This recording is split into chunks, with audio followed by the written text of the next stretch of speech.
Section 1 of Practice Listening Test 5. Section 1. Megan and Ken are deciding how they will spend the evening.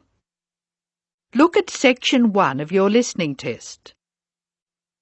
You have some time to look at questions 1 to 7 now.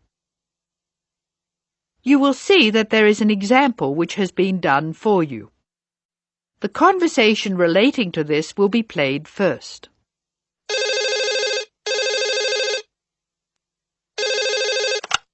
Hello, Megan speaking. Hello, Megan. Hello, Ken. I'm glad you called.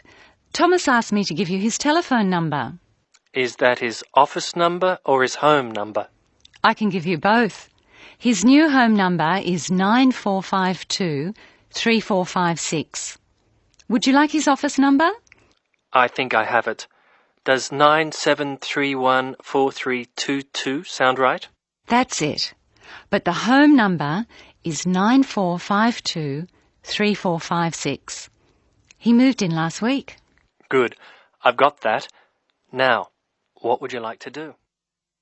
Thomas's home telephone number is 9452 3456, so letter C has been circled.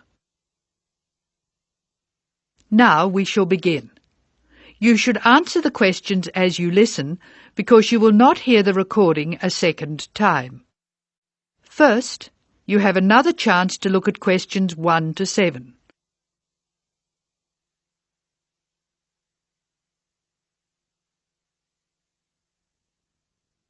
Now listen carefully and answer questions 1 to 7.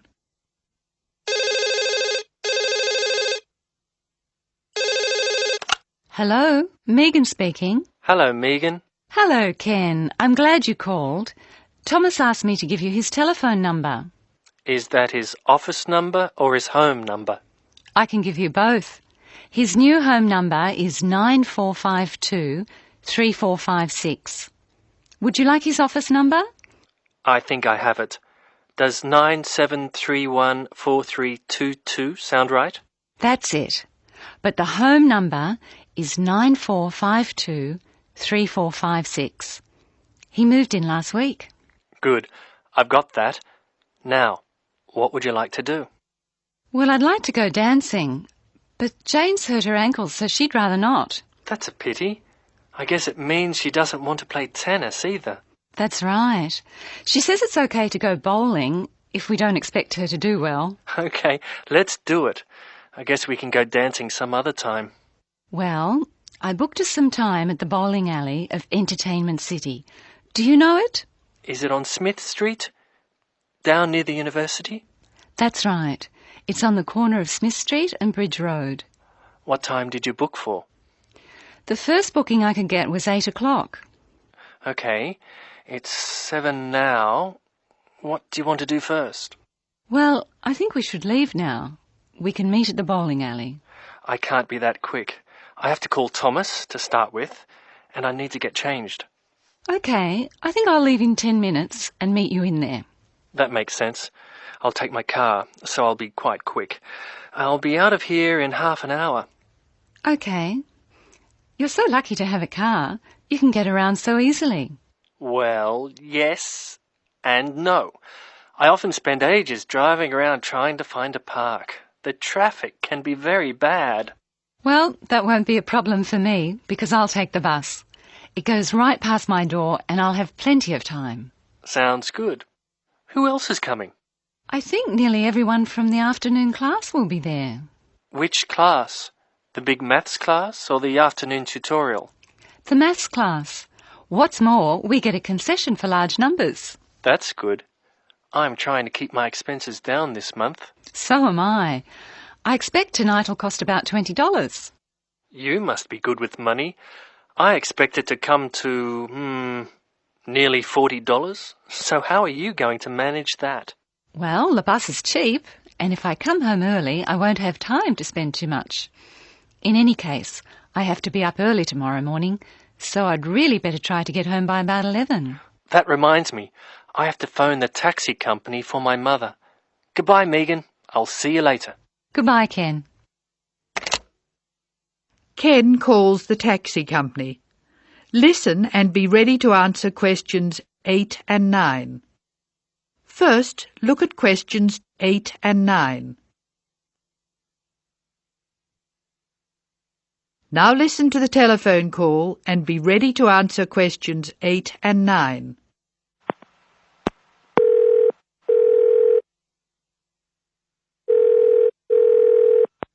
Thank you for calling Acme Cabs. Please follow the instructions on the tape. If you wish to order a cab now, press 1. If you have placed an order previously, press 2. If you wish to make an advance order, press 3. Please be ready to tell us your street number and name. If you wish to speak to the radio room supervisor, press 4. If you want to inquire about lost property, press 5. If you want to order a taxi equipped to carry wheelchairs, press 6. Your call is very important. Please stay on the line for the next available order taker.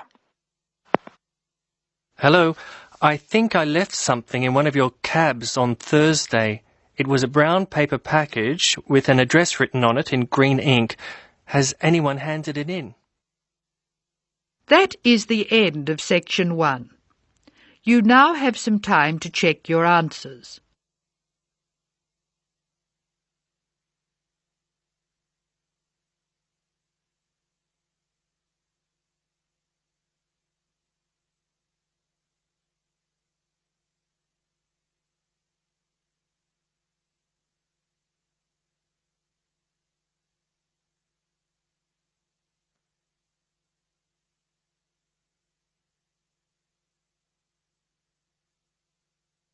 Now turn to section 2.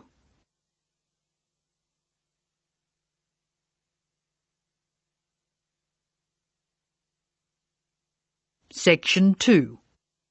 You are going to hear some announcements made to a group of people who are planning a trip to Greece. First, look at questions 10 to 15.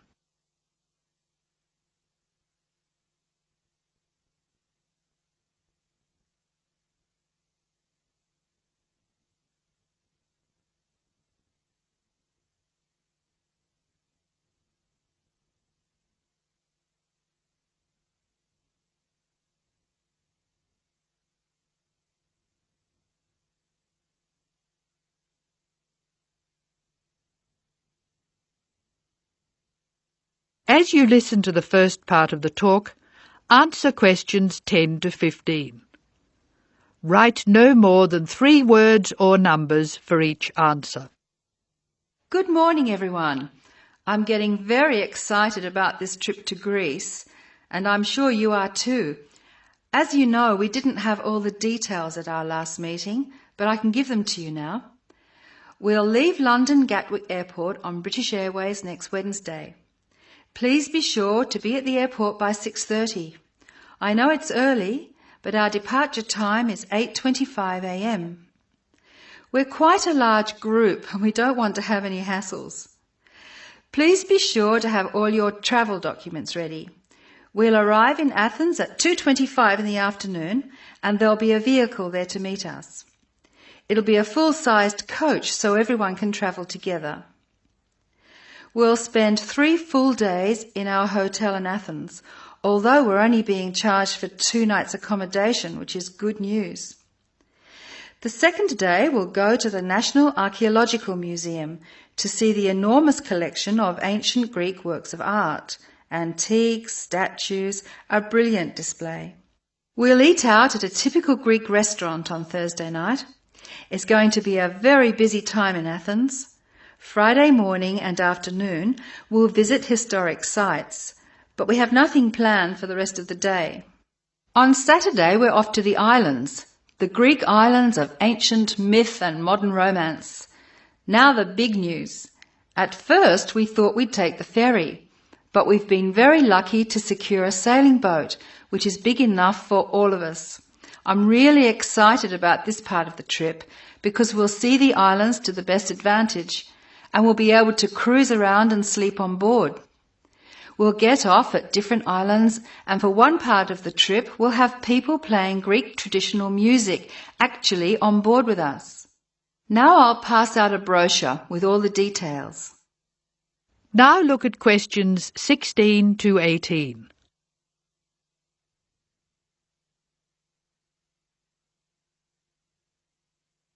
As the talk continues, answer questions 16 to 18. A lot of work has gone into organising this tour, and I'd like to thank in particular the travel agent who got us a really good deal, and the people at the British Museum who offered us such good advice. Trips like this only happen because of the hard work of really expert people. As you know, we have planned a gathering for when we return. I have a list of things which the committee would like you to bring to the party. They are your pictures and something to eat for everyone to share. You are almost bound to have people ask what we have in common and why we're travelling as a group. I suppose the answer is that we're interested in learning about old societies and vanished cultures, and we all enjoy travelling. Of course we enjoy fine food too, but that's not as important. Now look at questions 19 and 20.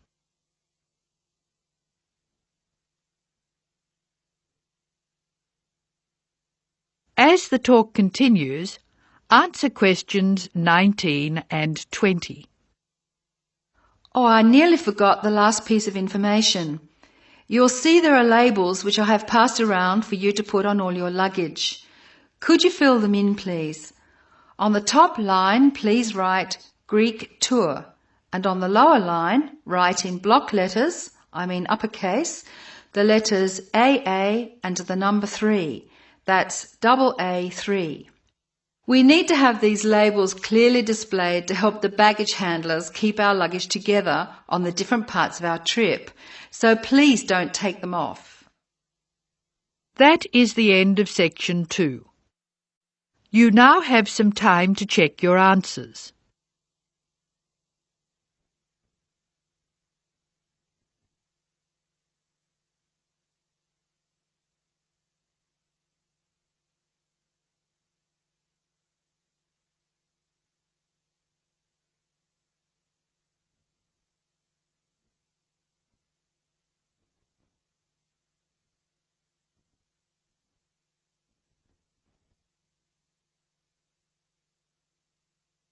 Now turn to section 3. You are going to hear Dr. Joanna Robinson, the course director of a language learning centre, answering questions from reporters from the student newspaper. First, look at questions 21 to 26.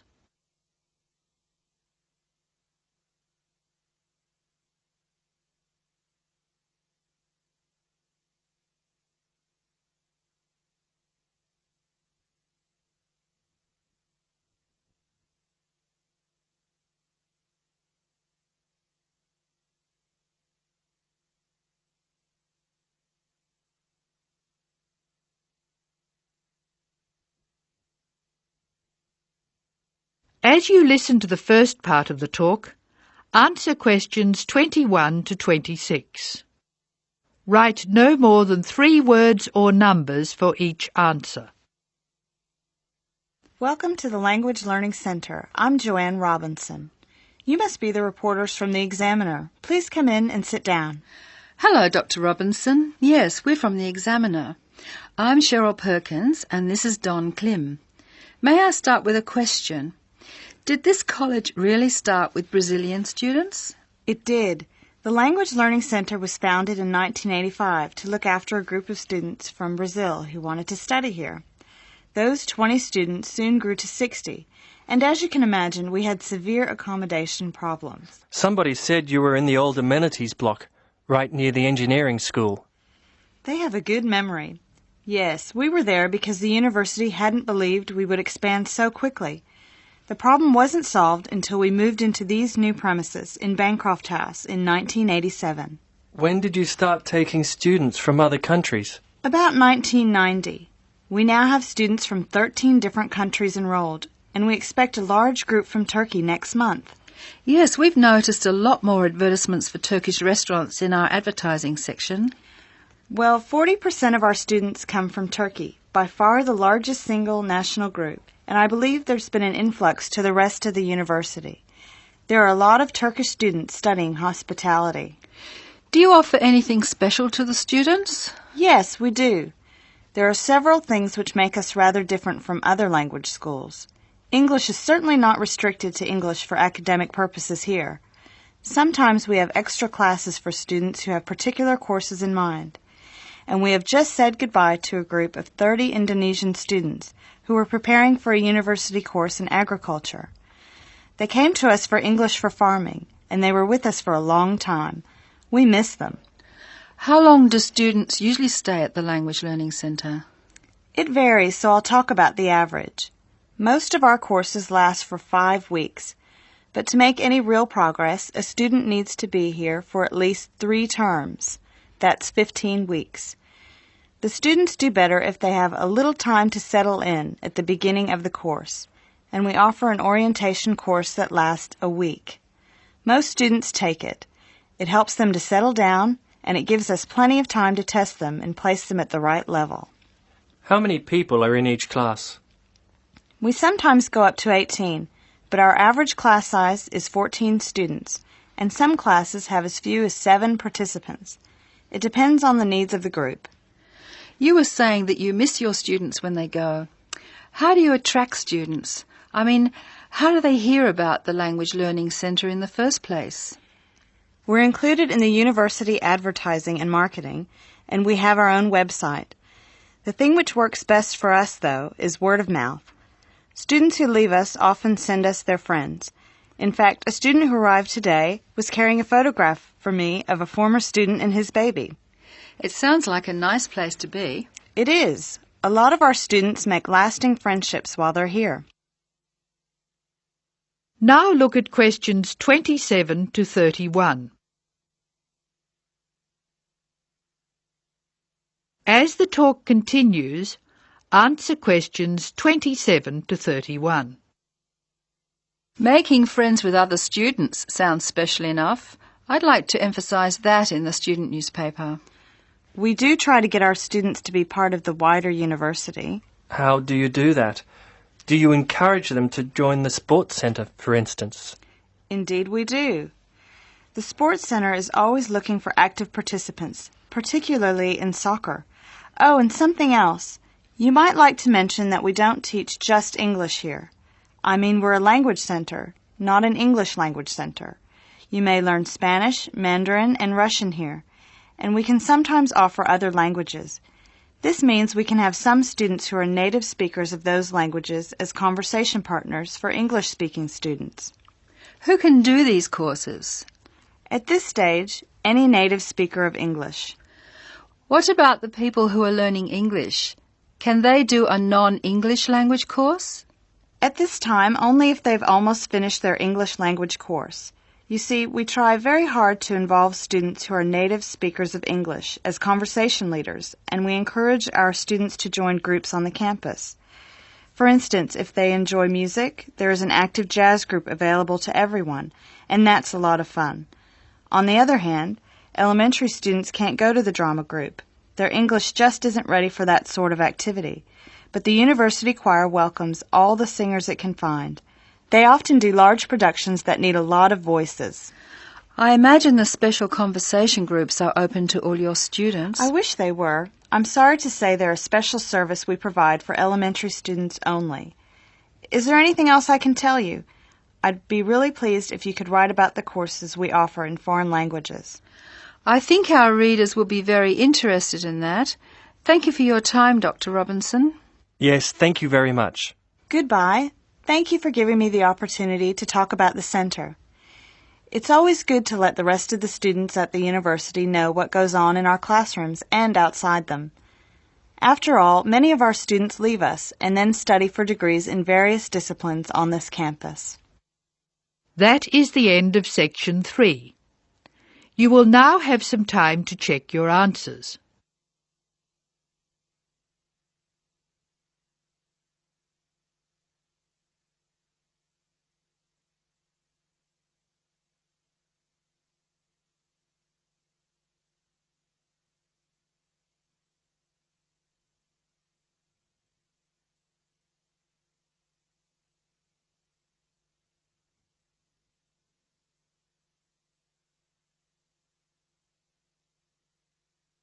Now turn to Section 4.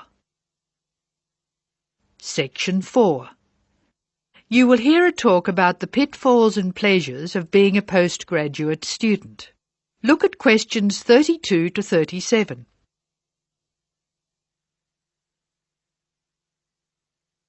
Listen to the speaker's advice and answer questions 32 to 37. Circle the correct letter. Postgraduates are about as easy to define as catching steam in a bucket. Courses can be vocational, for training, as research, as a preparation for research, or a combination of these. Also, you can choose between full-time and part-time. Increasingly, the approach to postgraduate study is becoming modular. The vast majority of postgraduates are doing short, taught courses, many of which provide specific vocational training. Indeed, there has been a 400% increase in postgraduate numbers in Britain over the past 20 years. Current figures stand at just under 400,000. People undertake postgraduate study for many reasons. These may be academic, intellectual challenge, development of knowledge; vocational, training for a specific career goal; or only vague, drifting into further study. It is essential that you determine the reasons you want to become a postgraduate. If you have clear goals and reasons for studying, this will enhance your learning experience and help you to remain focused and motivated throughout your course. Where you study should be based on much more than the course you want to do. For some courses, you're likely to be there for several years, and it is important that you are happy living there. Check also what type of accommodation is available and whether the institution provides any housing specifically for postgraduates. Choosing an institution and department is a difficult process. To determine quality, do not rely on the reputation of an institution, but find out what the ratings are from the most recent assessment exercises. Find out about the staff, their reputation, competence, enthusiasm, and friendliness. Visit the department if possible and talk to existing postgraduates about their experience, satisfaction, comments and complaints. Be very careful to check how they feel about their supervisors. Also, check what facilities are available, both at an institutional level, for example libraries, laboratory and computing facilities, and in the department, for example study room, desk, photocopying, secretarial support, etc. Everyone will have their own priorities here.